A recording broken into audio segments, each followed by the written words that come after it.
पहिला दुर्गम क्षेत्रमा यातायात, विद्युत र दूरसञ्चार पुर्याउनु एकदम जरुरी हुन्छ र यो एनिवे यी पुग्यो भने नेपाल स्वर्ग जस्तो बन्छ।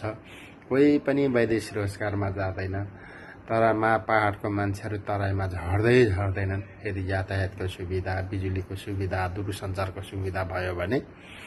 र जुनै पार्टी आए पनि र जुनै सरकार आए पनि यदि नेपाल देशलाई बनाउनु पर्छ र नेपाली जनतालाई सुख र शान्ति दिनुपर्छ भने पहिला दुर्गम क्षेत्रमा यातायात, विद्युत र दूरसञ्चार पुर्याउनै पर्छ।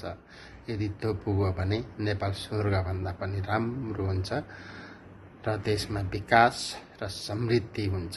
यो ध्यान जाओस् सम्पूर्ण अहिलेको भर्खर उदाएको सरकार, बालन सरकारलाई मेरो अनुरोध छ, तपाईहरूले शहर क्षेत्रभन्दा पनि दुर्गम क्षेत्रलाई फोकस गर्नुहोला।